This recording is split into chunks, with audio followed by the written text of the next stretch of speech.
Hello everyone and welcome to Journey with the Kellers. My name is Amanda Keller and today we are back in the Keller kitchen. It's raining outside so it's a little nasty out, but that's okay. We're just gonna cook anyways. Okay, so today's recipe is coming from the Dark Rye and Honey Cake Cookbook, which is a Belgium cookbook. It's mostly like festival baking and stuff like that. Today's recipe is called a Vlaamse waffle. I have no idea if I'm saying that right, but it's spelled Vlaamse, Vlaamse waffle. So it's also known as a Brussels waffle. So this is actually supposed to be like a really kind of thick waffle. But once again, because I live in the United States and we pretty much don't have different size of waffle irons, I'm just going to use the regular waffle iron. But and if you lived in Belgium, most likely you would be able to get different sizes, and this would be a fairly deep waffle iron normally, okay? All right, so the first thing that you do for this recipe is you're going to take 14 tablespoons or 200 grams of unsalted butter and melt it in with 3.5 cups of whole milk. And then you're gonna, once you get the butter all melted, you're gonna go ahead and let it cool down, okay? And while it's cooling down, you can go ahead and do the rest of your stuff for your recipe. So what you're gonna do first is you're gonna take 4 medium-sized eggs and you're gonna separate them out. So I'm gonna do that now.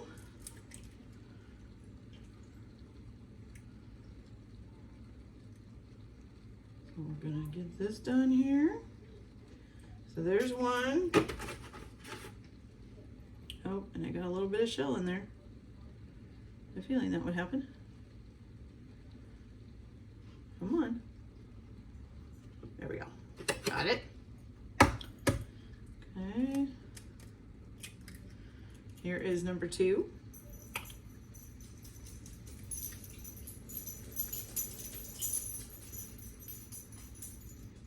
No, Poopy. You don't get none. She's trying to reach the little bits that are probably getting on the edge of the counter. Okay. You know, when I was a kid, in order to separate eggs, we had home ec class in, I think it was middle school. And I remember they told us how to separate it was to put a hole in the bottom of the shell and then get all the egg whites out through that hole. You put a hole in the bottom and a hole in the top, and you're supposed to be able to do it. Now, my problem was a lot of times the yolk still came out. Didn't really work all that well for me, I guess. So since then, I just kind of, a lot of times I just use my hands like this. I just put the yolk in my hands and get the whites out, and then put the yolk in the other bowl. Most of the time it works pretty good. This one, there we go. Got it. Okay, now let me wash my hands real quick. Okay, so once you've got that done, and that's ready to go, you're gonna set those to the side for a second. All right, now you're gonna grab a large bowl, and in this bowl you're gonna combine 4 cups of all-purpose flour,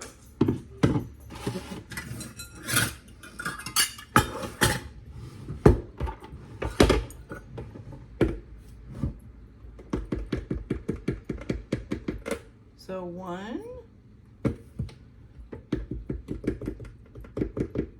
2, 3, and 4. Okay. With this, you're going to put in 4 3/4 teaspoons of instant dry yeast. I have these little packets. And these are about 2 1/4 teaspoons, maybe a little over themselves. So I'm just going to use 2 of these packets. It might actually be a 1/2 teaspoon less than what it needs to be, but it's actually what I got. I didn't realize I didn't have a 3rd package, so.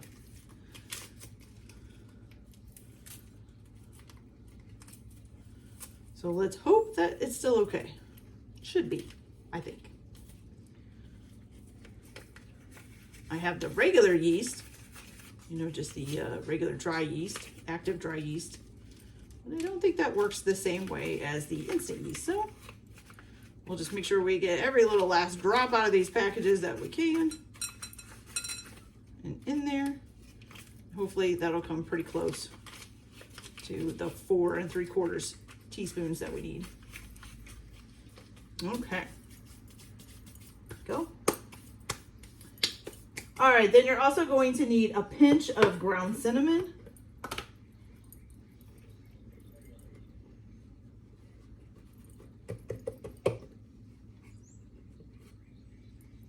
Okay. There we go.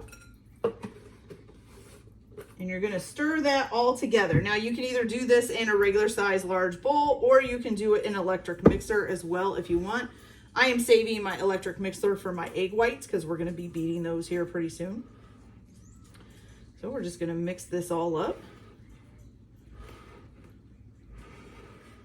Make sure it all gets mixed together. Okay, there's that. Okay, so now what you're going to do is you're going to make a well in the center of this. Okay, just make sure it doesn't go all the way to the bottom. You're going to need a pretty decent size well. You're going to put your 4 egg yolks in there. Okay. And then you're also going to put, I think it's half of the butter mixture. Yeah, half of your butter and milk mixture.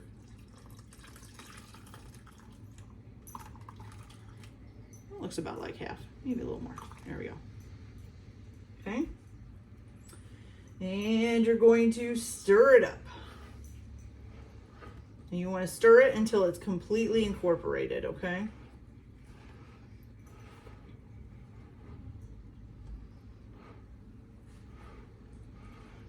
Okay, and I think too, while we're doing this, I'm going to go ahead and get my egg whites started. So you're going to take your egg whites, you can use a hand mixer or you can use a stand mixer. However you want to do it, dump them in a bowl that you're going to use to mix them in. And you're going to beat these until you get stiff peaks. Let's see. Yeah. So you're going to whisk them until you get stiff peaks. So I'm just going to let that keep whisking while I'm getting this stirred together here. Sorry if it's a little loud. And like I said, you can use a hand mixer. You can do it by hand too. I don't think I've ever beaten egg whites till the stiff peaks by hand. But I know you can do it. Okay, so once this first part of the putting half of the butter and milk in starts to look like it's all mixed in, then you're going to put the rest of it in and mix it up really well. Okay? So, I'm going to turn this up a little bit more. Again, sorry for the loud noise.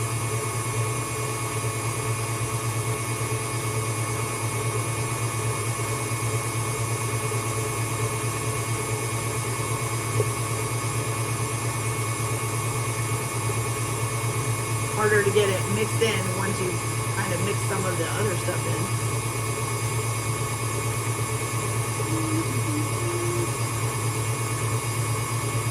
And once again, I feel like I should be singing or something or humming to entertain you guys.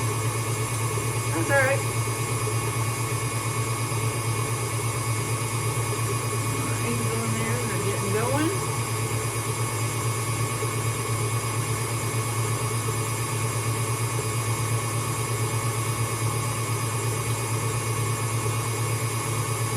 I will say, this part might have been easier with a mixer. Maybe I should have used a hand mixer on those and used the regular mixer on this. It is not wanting to mix up as well. We'll keep mixing.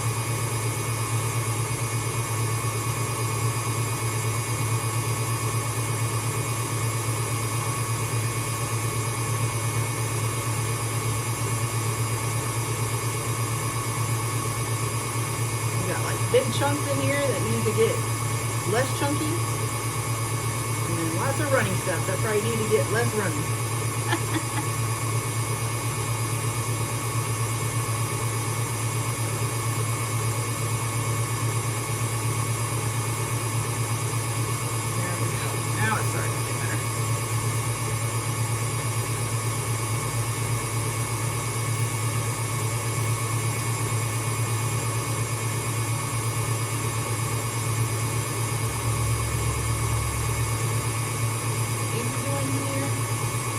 right, you guys, so I'm going to keep mixing this. I'm going to get my egg whites done, and then I'll be back to show you guys what we do next. Just take it too long. I'll be back. All right, guys, so I did cheat a little bit and ended up putting my batter in the stand mixer once the eggs were whipped up. So here is the batter without the eggs in it yet. And here are the egg whites, nice and stiff. Now you want to be careful with these because you don't want them to deflate too much if you got to transfer them to a bowl or anything. So what you're going to do is go ahead, let's see. Okay, so you're just going to fold your eggs into the batter. And it just says use with gentle movements. So you want to kind of keep the egg whites airy. So you do gentle movements, mix them in there as best as you can.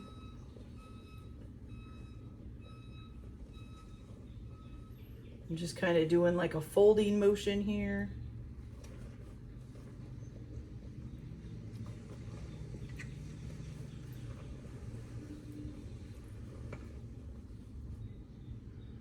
And you get kind of a, as it's kind of folding in, you can see they're kind of sitting on top like marshmallows.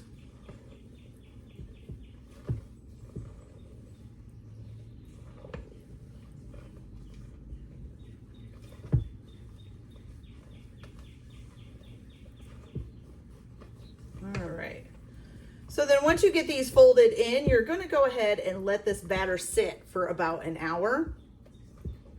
And then, you know, when it's getting close to the hour being up, you can go ahead and heat up your waffle iron. And then, you know, we'll come back and get it all cooked. Almost got this all combined here.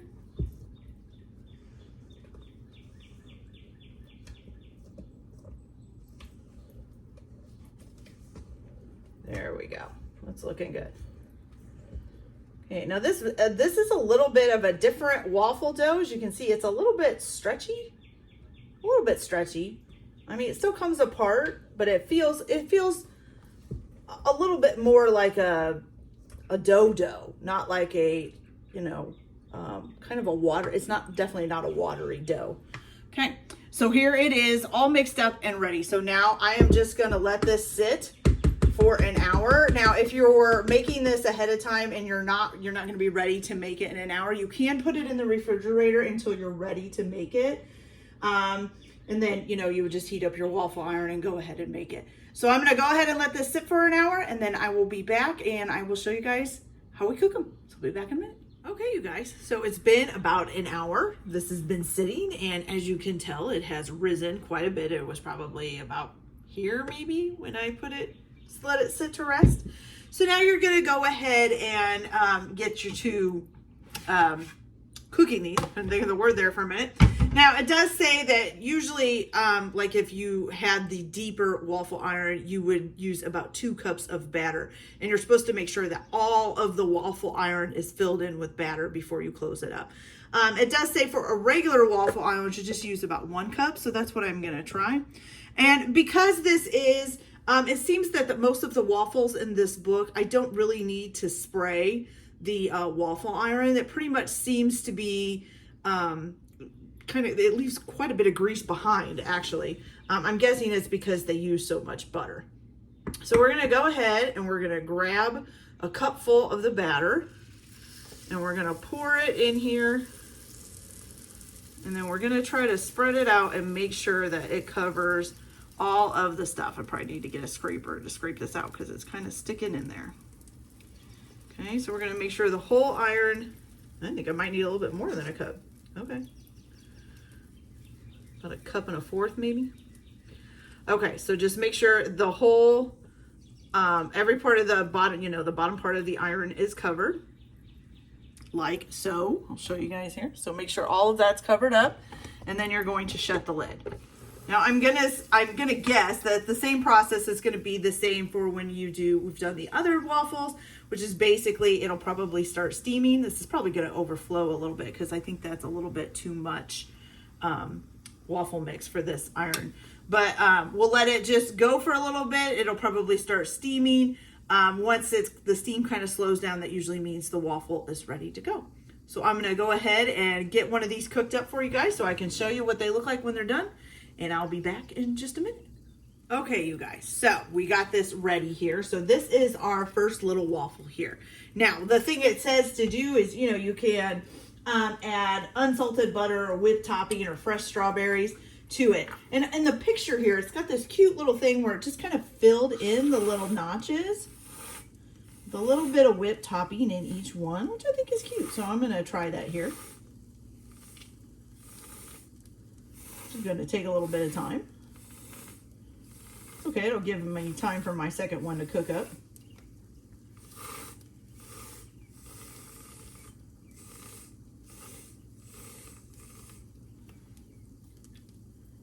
And of course, theirs is actually kind of like a rectangle. Mine's circular because that's what my iron is. But the one in the picture is a rectangle. And of course, they're deeper little divots because they use like I said, a deeper pan.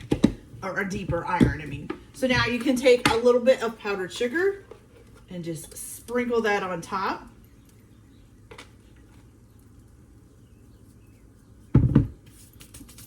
And there we have the Vlaamse waffle, you guys. I think that's how you say it. It's Belgium, I'm not sure. Brussels waffle is another name for it. So this looks delicious. I can't wait to try it. So hope you guys like it. All right, so let's see how this tastes. Now, I kind of noticed that none of these waffles, well, I don't think most of them anyways, have like sugar or anything in them, which is, you know, strange for me because most time when I make a waffle batter, it does have sugar in it.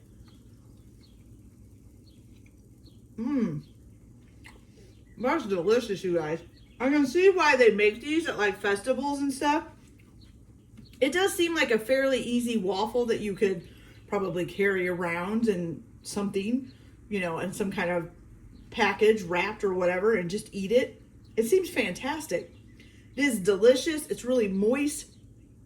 The flavor is really good, even without sugar, which, like I said, is strange for a waffle because here I think we add sugar to almost all of our waffle batters. So this is excellent. Mainly, you're just going to get the sugar from if you put it on top of it. Excellent waffle, you guys. I really love it. All right, you guys, that's it for our video today. I hope you liked it. Like and subscribe if you like, or don't if you don't. Everybody have a good day. Enjoy your cooking. Keep your kitchen messy, and we'll see you later. Bye.